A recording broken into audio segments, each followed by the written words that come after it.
ar mais uma edição do Conexão Cidadã. Diga uma coisa, você já caiu em algum golpe ou alguma fraude financeira? No Brasil, esse tipo de situação é cada vez mais comum. Geralmente, todo mundo conhece alguém que já passou por isso. Hoje, o nosso programa vai fazer um alerta à população sobre esse tipo de situação que tem feito tantas vítimas no Maranhão e no Brasil. E você vai ver também.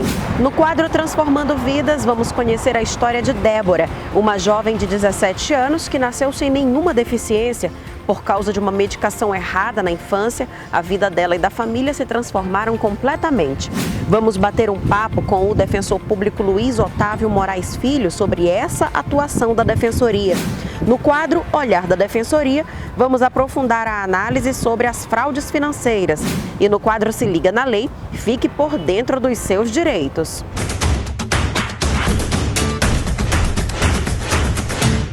Aqui você já sabe, a nossa conexão com a cidadania sempre começa com uma história para inspirar você a buscar os seus direitos. Vem aí chegando mais um quadro Defensoria Transformando Vidas.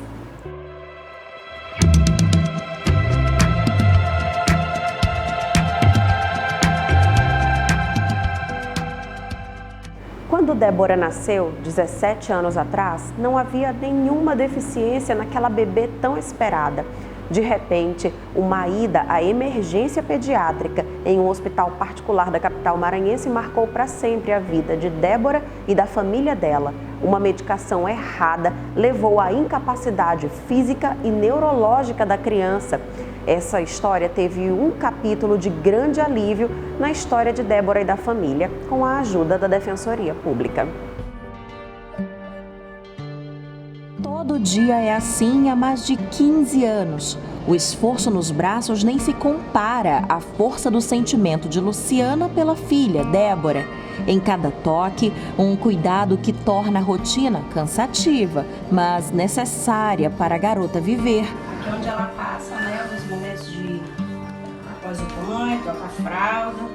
Aqui também tem um aspirador, onde nós aspiramos ela com bastante frequência, porque ela tem muito acúmulo de secreção, e aí a gente aspira ela diariamente, né?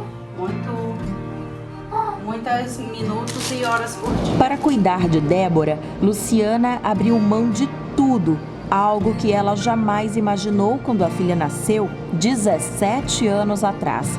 Débora era uma criança saudável e não tinha nenhuma deficiência.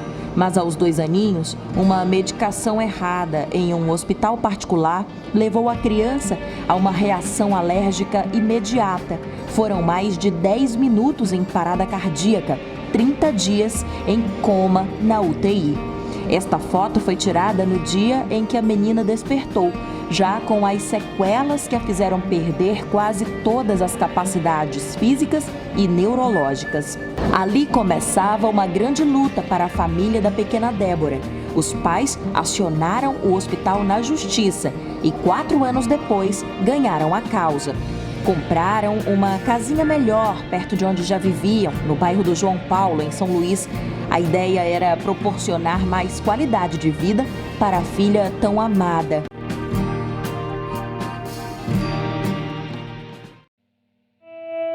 O que a família ainda não sabia é que precisaria vencer muitas outras batalhas pela frente ao longo do caminho. Uma delas com a alimentação da criança, que já não conseguia mais comer por conta própria. O problema é que a nova dieta adequada para a criança era cara demais para o bolso do pai e da mãe. E eles não tinham ideia de onde procurar ajuda. Até que um dia chegaram à Defensoria Pública do Estado e essa história começou a mudar. A gente recorria aos órgãos públicos e a história era a mesma: você vem tal dia, você vem daqui uma semana, você vem daqui a 15 dias. E todas as vezes que nós retornamos, nós nunca obtivemos nenhuma alimentação, né?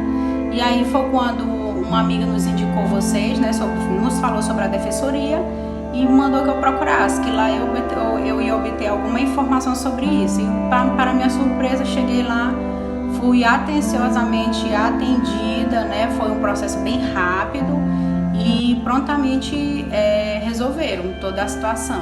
A Defensoria é uma casa de direitos. E aqui, como toda casa, a gente tenta ser muito acolhedor, compreensivo com os problemas das pessoas. O assistido não busca a Defensoria apenas para uma ação judicial, ele busca para ter acesso a direitos, acesso à cidadania. E para a gente construir a cidadania junto com o cidadão, a gente precisa acolher, a gente precisa que ele se sinta parte da instituição. Essa é a missão da Defensoria e é o propósito de cada defensor, cada defensora e cada servidor aqui dentro. Há quase 4 anos, Luciana não encontra mais barreiras para custear a alimentação da filha, algo em torno de R$1.000 por mês. Graças à assistência da Defensoria Pública, a mãe recebe os recursos para adquirir o alimento e os equipamentos necessários. Bem, com a ajuda da Defensoria, nós conseguimos a alimentação, né, para o ano, e aí foi quando veio a nossa segurança em ter essa alimentação anualmente garantida pela Defensoria. A Defensoria está ao lado de Luciana em uma vida inteira de transformações. A Defensoria realmente faz parte hoje da nossa família, ela mudou a nossa história. O lema da Defensoria é que você não está sozinho. Então a Defensoria está de portas abertas através de diversos núcleos de atendimento no interior e na capital, como por exemplo o Núcleo de Defesa da Criança e do Adolescente, o Núcleo da Saúde, para acolher você, cidadão, para acolher você e sua família na busca de uma construção de uma cidadania e na busca da defesa dos seus direitos. Estamos aqui por vocês.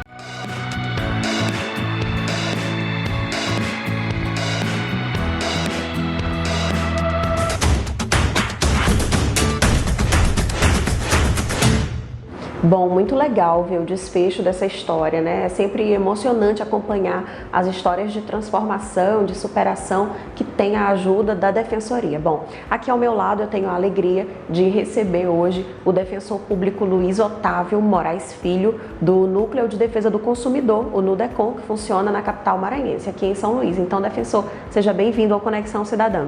Obrigado, Dalva. Sempre uma satisfação poder estar conversando com vocês e podendo levar algumas informações interessantes para os telespectadores. Defensor, a gente acabou de assistir a uma reportagem, uma matéria emocionante sobre a história de vida da Débora e da Luciana, mãe dela. Esse tipo de situação em que uma indenização chega à família depois de tanto sofrimento é algo comum ou precisa ainda ser mais difundido para que os consumidores saibam dos seus direitos, as pessoas, os cidadãos?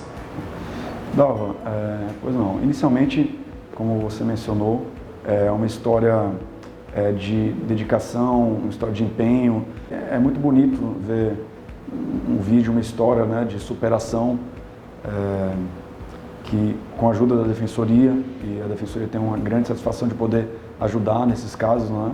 Mas é muito bonito nós presenciarmos essa situação de dedicação de uma mãe, né, em relação a filha com deficiência, e se já há uma grande história de amor, né, de mãe para filho, o que a gente tem visto é uma entrega total, né, e um amor ainda maior, né, dessas mães que cuidam com tanta dedicação, com tanto amor, com tanto carinho dos teus filhos que precisam de cuidados especiais. Então é muito bonito, né, e a Defensoria tem a grande satisfação de poder ajudar nessas histórias, né. E com relação à questão das indenizações, o que tem que ser visto muitas vezes se fala em indústria de danos morais, né? O que não é verdade. Na verdade, no Brasil existe sim alguns exageros, né? Alguns consumidores que procuram a justiça para pedir danos morais sem haver necessariamente o direito, porém, os danos morais são muito importantes, né, para fazer cessar, né, a indústria de práticas abusivas com os consumidores, né, e servir também como uma prevenção para que atos como esse, relatado no vídeo, não voltem a ocorrer. Então, esse tipo de situação, ele é muito importante, esse tipo de indenização é muito importante para quê? Eu sei que não tem como você trazer de volta aquela situação anterior, mas pelo menos para que possa trazer uma qualidade de vida um pouco melhor para a vítima, né, e para os seus familiares. Como nesse caso, ficou bem claro que o valor da indenização não foi utilizado para gastos supérfluos, mas sim para a aquisição de uma casa para que a pessoa, os familiares, né, e também a criança, adolescente, eles tenham uma qualidade de vida melhor. E essa indenização, como já foi dito, não é uma indenização que vai ser utilizada para supérfluo, não é algo que vai gerar um enriquecimento ilícito.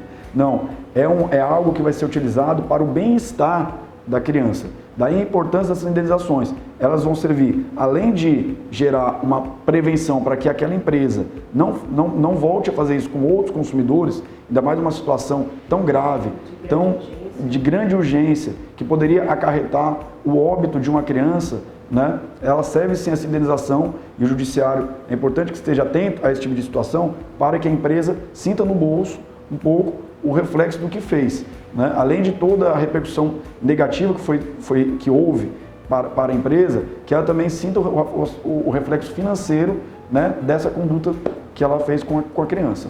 Então, aqui para a gente encerrar esse primeiro momento do Conexão Cidadã, só para que os cidadãos, as cidadãs, todo mundo fique muito bem alinhado. A indenização é um direito de todo consumidor, a indenização por danos morais, de todo consumidor que se sente lesado e que de fato comprova ter sido lesado por qualquer relação de consumo. Vamos lá, Dalva. Não é todo e qualquer tipo de infração consumerista que gera uma indenização por dano moral. A indenização por dano moral ela é devida em casos que gerem de fato um problema, uma grande aflição, problemas emocionais, em casos mais graves, tá? Ou uma negativação indevida, ou então um caso de negativa indevida de um procedimento de saúde, que é um caso talvez o mais emblemático de todos, né? Mas nesse tipo de situação, voltando à questão da negativa de tratamento de saúde por um plano de saúde, por exemplo, as pessoas que não tiverem, que passarem por esse problema e não possuírem advogado, elas podem procurar o núcleo da saúde da Defensoria Pública ou, se for caso de criança ou adolescente, o núcleo da infância da Defensoria Pública, tá? E posteriormente, após a resolução do problema referente ao tratamento em si, ela ainda pode procurar o núcleo de defesa do consumidor, né, para pleitear o direito aos danos morais na justiça. Aí a análise vai ser feita pelo Poder Judiciário, caso a caso. Bom, muito obrigada aqui pelos esclarecimentos iniciais. Essa foi só a primeira parte do nosso Conexão Cidadã. E o Defensor Público vai continuar com a gente, porque já, na sequência, tem o olhar da Defensoria para lhe ajudar a construir uma dissertação, uma redação com ótimos argumentos. E o nosso tema é fraudes financeiras. É já.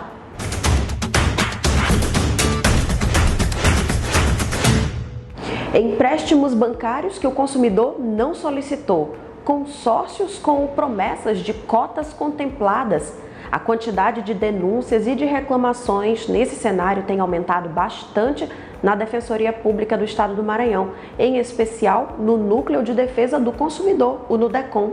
Chegou a hora de compreender mais a fundo esse cenário de fraudes e golpes financeiros que tem feito tantas vítimas no Maranhão e no Brasil. Vamos ao olhar da Defensoria. Bom, neste bloco, o Defensor Público Luiz Otávio vai fazer uma apresentação geral sobre esses golpes financeiros, as fraudes financeiras. E se você fizer uma redação que tenha, por exemplo, esse tema ou algo semelhante, você já vai estar com argumentos muito melhor fundamentados depois dessa explicação. Então eu já vou sair de cena, defensor, a palavra é sua. Nós estamos diante de um cenário em que, momentos depois do início da pandemia, as empresas têm se valido, algumas empresas têm se valido, né, deste grande momento de dificuldade para aplicar ainda mais golpes em consumidores. São as chamadas fraudes financeiras.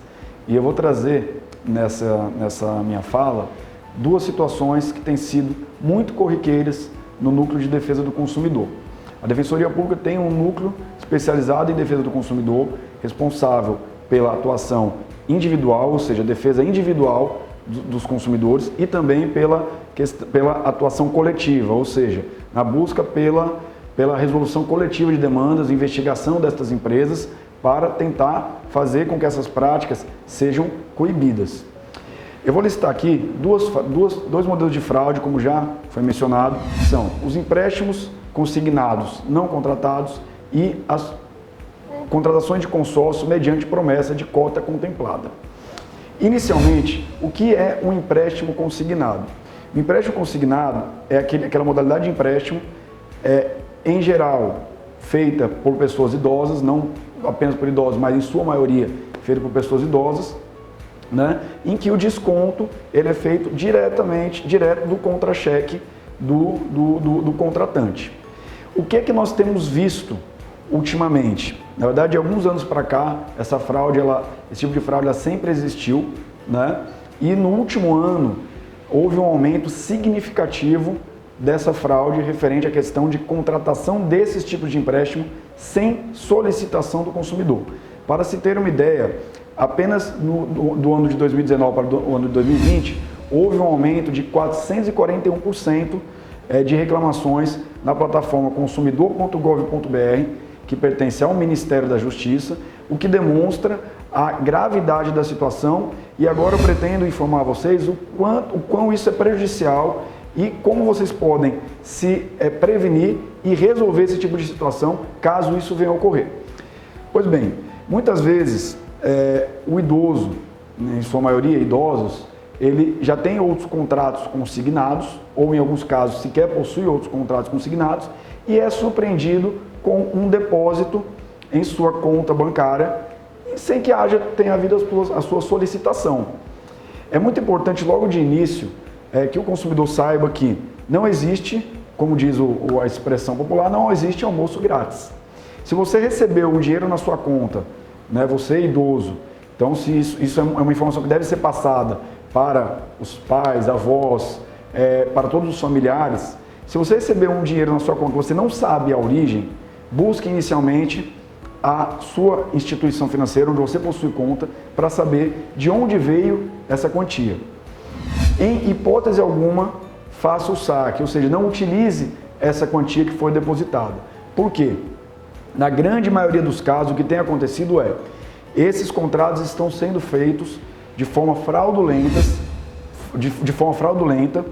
por correspondentes bancários, por alguns correspondentes bancários que não atuam de acordo com a legalidade, né? E esses correspondentes bancários que trabalham para grandes instituições financeiras.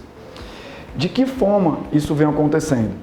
Muitas vezes a falsificação de assinatura em um contrato, ou muitas vezes não há sequer a formalização de um contrato. A empresa se vale de dados constantes do consumidor no sistema, muitas vezes o consumidor já possui outro contrato ali, e usa esses dados para a formalização de um novo contrato que não foi requerido pelo consumidor. Por que eles fazem isso? Por que eles depositam dinheiro na conta do consumidor? Por quê? O correspondente bancário ele vai ter o lucro referente à comissão e a instituição financeira, por sua vez, que deveria fiscalizar, mas que na prática não temos visto uma fiscalização efetiva, né, por parte das instituições financeiras. Ela vai lucrar com a operação de crédito, ou seja, com os juros incidentes sobre essa operação, certo? E o consumidor, ele vai ser lesado. Por quê? Ele vai ter que pagar uma alta taxa de juros e vai ter que ter esse desconto das parcelas do consignado por muitos e muitos meses. Então, o que o consumidor deve fazer? Recebeu esse tipo de quantia? Primeiro, não faça a utilização desse tipo de quantia, tá? O dinheiro foi depositado pelo banco, não foi um dinheiro dado para você. Foi um dinheiro que foi depositado para induzir uma contratação não desejada. Procure imediatamente a instituição financeira onde há a sua conta cadastrada para saber de qual é a origem dessa transferência e assim identificar qual foi o banco que realizou essa transferência para a sua conta. Terceiro, registre um boletim de ocorrência policial, informando que não solicitou um empréstimo consignado, que não solicitou esse tipo de contrato, que esse dinheiro não foi solicitado e que você deseja a devolução dessa quantia. Ok? Quarto passo, procure a instituição financeira, né, através da internet, através de e-mail, com muito cuidado, porque há golpistas ainda fazendo, como diz o ditado popular, o Brasil não é para amadores, né? Existem pessoas cometendo golpes em cima de outro golpe. Ou seja, o consumidor procura a empresa para fazer a devolução dessa quantia e acaba devolvendo o dinheiro para uma pessoa que não tem nada a ver com o banco. Ou seja, ela devolve esse dinheiro para uma pessoa que não é a representante do banco, e acaba sendo vítima de um golpe duplo, né? Ou seja, a pessoa foi vítima de um golpe inicialmente, para resolver esse golpe, acabou sendo vítima de outro golpe. Tá? Então, na verdade, o mais prudente nesse tipo de situação é que procure os órgãos de defesa do consumidor, faça a denúncia. Nos órgãos de defesa do consumidor haverá um encaminhamento, dentre eles Defensoria Pública ou PROCON, um encaminhamento de ofício à empresa na busca pela solução desse tipo de problema. Tá? Agora, há uma situação que o consumidor precisa também prestar muita atenção, que é, no momento em que ele vai solicitar efetivamente um contrato consignado, naquele bolo de documentos que ele precisa assinar, uma grande quantidade de documentos, ele acaba assinando documentos que, na verdade, não está contratando apenas um, mas 2 ou apenas até às vezes 3 ou mais empréstimos. Então, o que o consumidor deve fazer? Ele deve ler todas as páginas de todos os documentos que são entregues para assinatura, justamente para que isso não ocorra. Tá? E uma situação muito importante que os consumidores precisam saber é: o INSS, através da plataforma Meu INSS, possui um canal, né, mediante login, em que o consumidor que não tem interesse de efetuar empréstimos consignados, né, ou que já tem empréstimos consignados e não quer efetuar novos empréstimos consignados, ele pode ir lá fazer o procedimento nesse site e fazer o bloqueio de novos benefícios, para que os bancos não possam mais acessar o seu benefício do INSS, né, e efetuar depósitos sem a sua solicitação. Essa é uma medida muito importante e que pode efetivamente impedir que o idoso seja vítima desse golpe. Como eu disse, houve um aumento imenso desse tipo de golpe. Já há várias apurações em fase de várias instituições financeiras. A Defensoria Pública também está apurando isso no âmbito coletivo, tá? Para tentar identificar as autorias, mas, acima de todas as atuações dos órgãos de defesa do consumidor, é necessário que haja a prevenção por parte do consumidor. E muito importante, reiterando, que esse valor não seja utilizado em hipótese alguma, porque as empresas, a partir do momento que você utiliza esse valor, elas vão sustentar no judiciário que o contrato ele foi válido, que havia o interesse, tanto que houve o recebimento desse valor. E qual é o modus operandi, ou seja, qual é a forma de agir dessas empresas, desculpe. Muitas vezes esses valores que são depositados são valores pequenos e que muitas vezes sequer são identificados pelo consumidor. E os descontos nas suas contas, nas contas do consumidor, também são pequenos. Então, muitas vezes, apenas depois de 2, 3, 4 anos, o consumidor consegue identificar. Então, nesse tipo de situação, devem eles procurar os órgãos de defesa do consumidor, né, denunciar, registrar o boletim de ocorrência, não utilizar o dinheiro, né, e buscar a solução do caso pela via adequada. Ok? Então, é muito importante que os consumidores estejam atentos para esse tipo de fraude, que vem sendo a cada dia mais comum. Tá? Eu já peguei casos aqui na Defensoria Pública que a pessoa recebeu não apenas 1, mas 2, 3, às vezes até mesmo 4 empréstimos em sua conta de forma indevida. Dando prosseguimento a esse tema da questão das fraudes financeiras, uma outra questão que é muito gravosa, essa afeta pessoas de todas as faixas etárias, é a questão da contratação de consórcio mediante a promessa de cota contemplada. Então, inicialmente, eu gostaria de dizer o que é um consórcio. Um consórcio é um tipo de contrato em que a pessoa, falando de forma bem objetiva e bem clara, a pessoa contrata um crédito, você vai fazer o pagamento, né, de parcelas e mediante sorteios você vai poder receber aquele valor que está sendo contratado do consórcio, mas mediante sorteio. Se você está procurando um consórcio e, ao realizar este consórcio, você está realizando esse consórcio porque o vendedor está prometendo que você, independente de sorteio, vai receber esta cota, que a gente chama de cota contemplada, saiba, vocês estão sendo vítimas de um golpe financeiro que vem atingindo centenas de pessoas, quiçá milhares de pessoas em todo o Brasil. E a Defensoria Pública, junto com outros órgãos de defesa do consumidor, está atenta também a esse tipo de prática e está também adotando todas as medidas necessárias no âmbito coletivo. Como o consumidor deve identificar esse tipo de prática. E, em geral, a forma de agir dessas empresas inicia com a veiculação de anúncios nas plataformas online, como, por exemplo, classificados online ou redes sociais, de veículos ou imóveis muito abaixo do preço de mercado. Você, quando procura saber informações desse contrato, você vê lá que a opção é pelo parcelamento desse tipo de bem. Ou seja, são bens muito abaixo do mercado e quando você entrar em contato com esse vendedor, ele vai dizer, não, esse bem já foi vendido, mas nós temos outras opções de bens. Você pode vir até aqui onde eu trabalho e aqui nós vamos conversar de maneira mais aprofundada. Nesse momento, o vendedor ele vai fazer essas falsas promessas, né? Vai garantir para você que dentro de poucos dias você vai receber o crédito e vai conseguir adquirir o tão sonhado veículo ou imóvel, ou enfim, outros bens. Isso é uma fraude, porque você não vai receber, certo?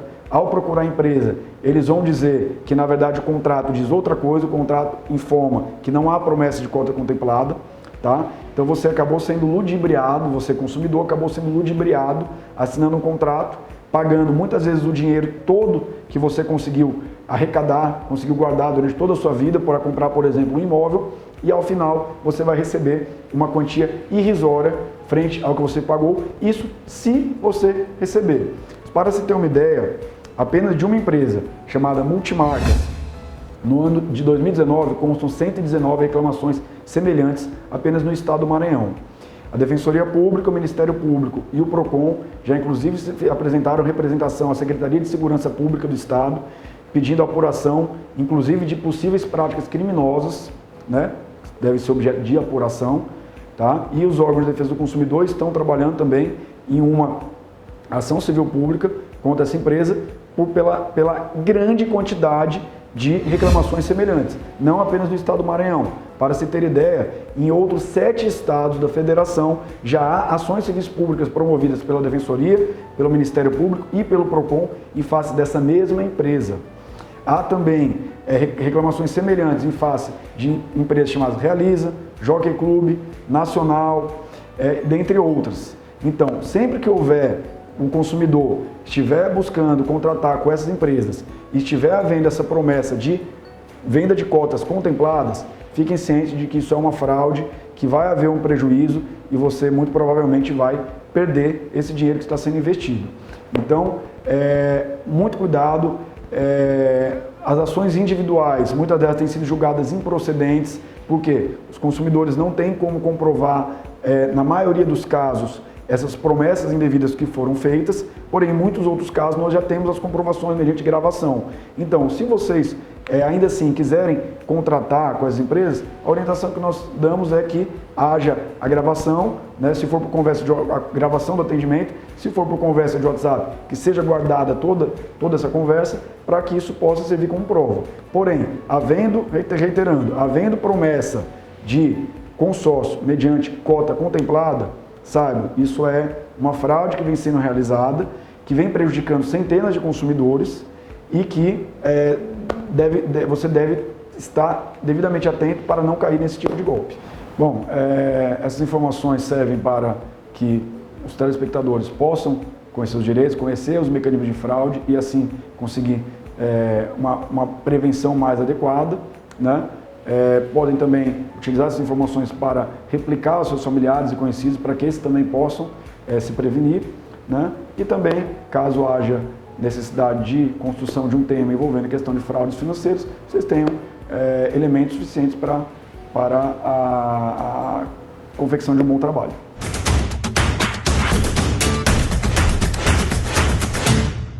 Excelente a análise, como a gente acabou de ver, o universo é gigantesco de dúvidas e a gente vai poder esclarecer algumas delas agora no quadro Se Liga na Lei.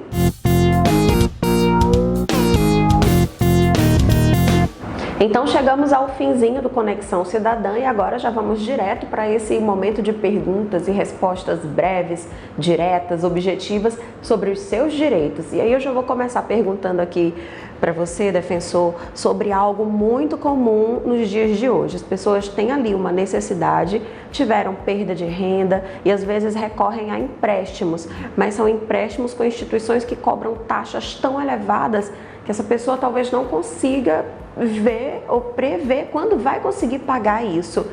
Qual é o cenário? O que você pode comentar sobre isso para a gente aqui no Maranhão, aqui em São Luís? Bom, pois não, Dalva. Essa questão do superendividamento, né, que é a questão que está sendo trabalhada, inclusive houve agora um novo projeto de lei, né, que foi aprovado com alguns vetos, que trata justamente desse problema, que é um problema que se tornou um problema social no país, né, em sua maioria para os idosos. Nós atendemos diariamente aqui no Núcleo de Defesa do Consumidor uma grande quantidade de idosos que muitas vezes chegam aqui sem ter dinheiro sequer para comer, né? Isso é gerado pelo quê? Por qual motivo? Pela grande quantidade, né, de contratos que estão sendo celebrados, muitas vezes de forma fraudulenta, né, como já mencionado, e muitas vezes também decorrente de um assédio, né, e de uma desinformação que é gerada nos idosos, que passam a recorrer a crédito, né, muitas vezes porque realmente precisam, outras vezes porque querem comprar alguma coisa e não conseguem gerar um planejamento financeiro para conseguir fazer uma poupança, para conseguir adquirir aquele bem, e recorrem a empréstimos. O que é que tem acontecido? Para os empréstimos consignados, havia um limite de margem de até 35%, que agora, por conta de um dos vetos na lei do superendividamento, essa margem vai poder ser ampliada, na verdade já está ampliada para 45%. 45% da renda. 45% no consignado, né? Ou seja, direto por exemplo, um idoso que recebe uma aposentadoria, atualmente ele pode consignar até 45% da renda, o que já é muito, né? Antes, 35%, que era o que valia, já era um percentual que comprometia muito a renda do idoso. E esse aumento vai piorar ainda mais essa situação, né? Inclusive foi um dos vetos que foi sugerido. Um dos vetos que foi feito no projeto de lei foi justamente esse. O projeto de lei do superendividamento previa o limite de 35% para os consignados. E esse veto permitiu que seja mantido esse limite de 45%, né? Que iniciou também no ano passado, né? Na hora da pandemia, sob o argumento de que precisaria gerar mais crédito para os consumidores, que na verdade a gente sabe que na verdade isso só tende a beneficiar os bancos e não os consumidores. Os consumidores vão ser cada vez mais entrar numa situação uma bola de neve e por aí vai. E além desse crédito consignado, que tem por suas características uma taxa mais baixa, entra a questão dos empréstimos, dos créditos direto em conta, certo? Qual é o grande problema? Além desses 45%, em cima do que o consumidor recebe, né, o que sobra disso, ele ainda pode fazer os créditos direto em conta. Em relação a esses CDCs, não há um limite máximo de descontos. Antigamente o STJ previa esse limite máximo de descontos, mas hoje em dia entende que não há mais para os CDCs. Isso abre espaço para quê?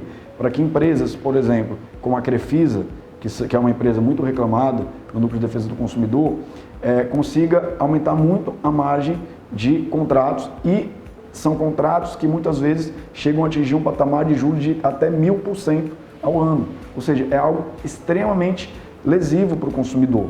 Aí eu vou aproveitar essa deixa para lhe perguntar sobre o contrato. Na hora em que o cliente, o consumidor chega, ele assina o contrato, pode ter dado ou não atenção à cláusula que fala sobre a margem de juros, a taxa de juros aplicado. Qual é o entendimento, então, dos tribunais? Há um entendimento comum aos tribunais sobre o que é legal, o que não é legal? Só para consignar, além da Crefisa, né, há outras instituições também que adotam a mesma prática, mas hoje nós temos como a maior reclamada nesse tema no Núcleo de Defesa do Consumidor, a Crefisa, que é quem tem feito isso em maior escala, né? Qual é o posicionamento do Superior Tribunal de Justiça hoje?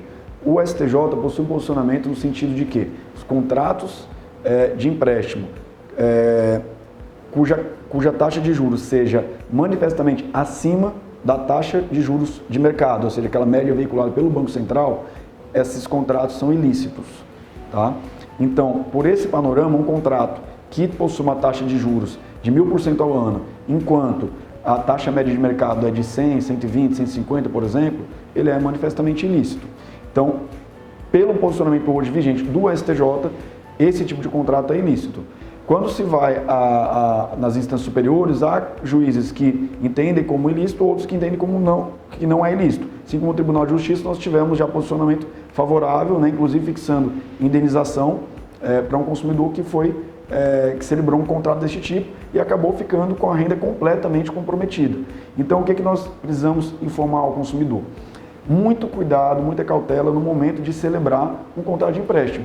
Sempre verificar qual é a taxa de juros e saber que as empresas que prometem empréstimo para negativados costumam praticar uma taxa de juros muito acima da média de mercado. Então, se você está com uma situação financeira já debilitada, ao procurar e contratar com esse tipo de instituição financeira, a tua situação vai piorar ainda mais. Então, isso comprometendo, muitas vezes, inclusive, a própria subsistência das pessoas, na maioria das vezes idosos. E eu ia comentar exatamente isso, porque são pessoas já vulneráveis em alguns aspectos.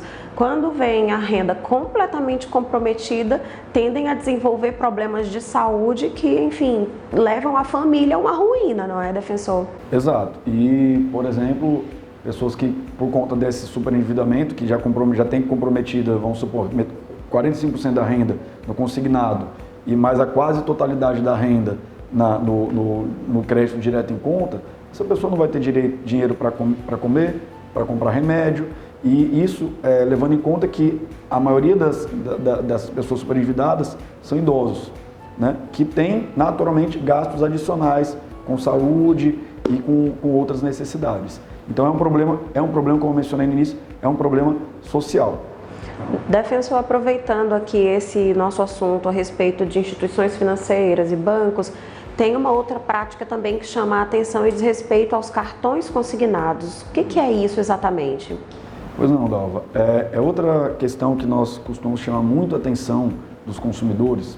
O cartão consignado, desse limite de 45%, né, de descontos que podem ocorrer na renda, 40% são destinados ao crédito consignado e 5% destinados ao cartão de crédito consignado. A operação de cartão de crédito consignado, por si só, ela não é ilícita. Por quê? Inclusive o Tribunal de Justiça do Maranhão já definiu que essa operação é lícita. Porém, a forma de imposição desse contrato aos consumidores, também em sua maioria idosos, né, ela é manifestamente ilícita. O que nós temos verificado na atuação diária aqui no Núcleo de Defesa do Consumidor, que inclusive já gerou uma ação civil pública pelo Núcleo de Defesa do Consumidor, foi julgada procedente em primeira instância, em segunda instância e também no Superior Tribunal de Justiça. Ainda está em trâmite, não terminou ainda essa ação, porém nós já tivemos êxito nessas 3 instâncias. Porque o que acontece? O consumidor ele vai em busca de um empréstimo consignado. E ao contratar um empréstimo consignado, muitas vezes ele é induzido a erro, e eu posso dizer que nos casos que chegam aqui para o Núcleo de Defesa do Consumidor, na grande maioria dos casos, ele não quer um cartão, ele quer apenas um empréstimo consignado. Mas ao ser vendido esse empréstimo para ele, dizem, você assina esse contrato aqui, que é um contrato de cartão, não tem problema, é um consignado, mas você vai receber um cartão de crédito. E não informam ele que esse contrato é diferente, que ele tem taxas de juros muito maiores em relação à taxa de juros do empréstimo consignado, né? E um prazo de vencimento, de amortização dessa dívida, muito maior também. Eu já peguei casos aqui de consumidores que estão há mais de 10 anos tendo descontos e esses descontos não encerram. 10 anos? Exatamente. Então, é uma prática que tem sido muito lesiva aos consumidores, porque não há um interesse na contratação, tanto que de um cartão de crédito, tanto que a maioria desses consumidores sequer desbloqueia o cartão e acaba se vinculando a uma operação muito mais lesiva do que aquela efetivamente buscada, que era o empréstimo consignado. Então, o que nós orientamos aos consumidores? Que quando for fazer um empréstimo consignado, junto aos correspondentes bancários, que é onde a gente verifica a origem de muitos desses problemas, que leia página por página de todas as contratações. Leiam, não confiem em quem está te vendendo esse negócio, tá? Porque a gente sabe que ao mesmo tempo que tem muitas pessoas que trabalham honestamente, tem muitas pessoas que estão trabalhando para aumentar as suas comissões e para gerar uma negociação mais, como eu posso dizer, mais nociva ao consumidor. E o cartão de crédito consignado é um exemplo claro disso daí. Os consumidores acabam aceitando, achando que não vai haver diferença nenhuma por aceitar aquele cartão de crédito e acabam assinando uma operação que é muito mais nociva, muito mais gravosa, com taxas de juros muito mais altas, né? E que só tendem a gerar prejuízo ao consumidor. Então, houve qualquer menção a cartão de crédito, quando você vai buscar um empréstimo consignado, não aceite, não assinem e leiam todas as páginas do contrato, porque muitas vezes esse documento ele é colocado no meio dos documentos que são muito para você assinar e você acaba assinando sem saber. Então essa é a orientação que nós gostaríamos de passar aos consumidores. Todo cuidado é pouco e assim, o defensor acabou de comentar que ocorre na maioria das vezes com pessoas idosas, mas você que é jovem, está assistindo, faça o alerta aos mais idosos da sua família, conversem, não é, defensor? Porque é uma questão que envolve a família inteira, às vezes começa com uma pessoa e todo mundo está ali vivendo aquele sofrimento depois. Bom, defensor, muito obrigada pela sua entrevista, pela sua participação no Conexão Cidadã, foi excelente. Vou deixar agora você se despedir do nosso público. Obrigado, Dalva.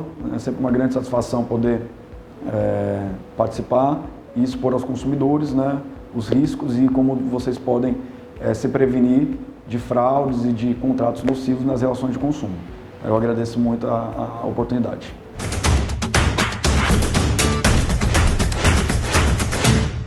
Você tem alguma dúvida, alguma sugestão? Mande para o e-mail do programa conexãocidadã.dpema@gmail.com. Nós também estamos nas redes sociais, é só seguir @defensoriama. Muito obrigada por sua companhia e até a próxima. Tchau, tchau!